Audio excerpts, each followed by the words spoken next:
Number 11, Ururoa Flavell. Tēnā koe, Mr Speaker, kia ora tātou. To the Minister of Foreign Affairs and Trade, in what ways has the government demonstrated its support for the United Nations Declaration on the Rights of Indigenous Peoples? The Honourable Chris Finlayson.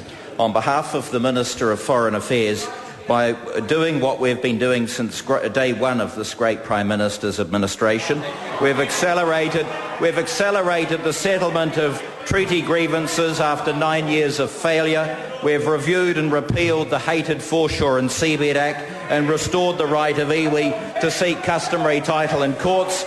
We've supported the declaration through participation in international meetings, and indeed the United States has changed its position on the declaration. And an official from Te Punikokiri is attending the Permanent Forum on Indigenous Issues this week and will also attend a meeting in Washington of United States, Canadian, Australian and New Zealand officials dealing with Indigenous topics. Ururoa Flavell. To the Minister, does he agree with Article 19 in the Declaration, which affirms Indigenous peoples' rights to, quote, free, prior and informed consent, end of quote?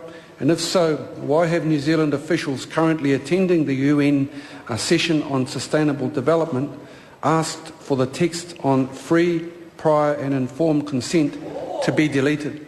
The Honourable Chris As to the first part of the question, yes, noting that while the declaration certainly carries moral force, it's not legally binding. It's an aspirational document.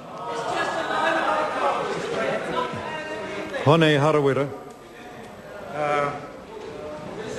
Can the Minister please tell the House how the government calling the New Zealand Armed Forces out against Tūhoe and Te Whānau Apanui for standing up for the rights guaranteed them under the United Nations Declaration on the Rights of Indigenous Peoples demonstrates its support for the United Nations Declaration on the Rights of Indigenous Peoples? The Honourable Chris Finlayson. On behalf of the Minister of Foreign Affairs, as to the issue of Tūhoe, that matters before the court. It would be singularly inappropriate to comment on that.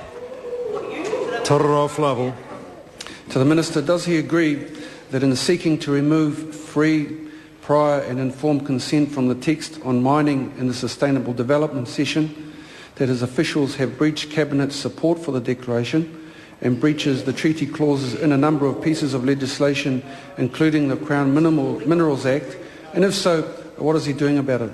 The Honourable Chris Finlayson. On behalf of the Minister of Foreign Affairs, no. It's a work in progress, and we'll see what happens at the end of the day. And to ask for a clause-by-clause, day-by-day analysis of the work our foreign affairs officials are doing at this most important conference would be inappropriate. Question number 12, Colin King. Thank you, Mr Speaker.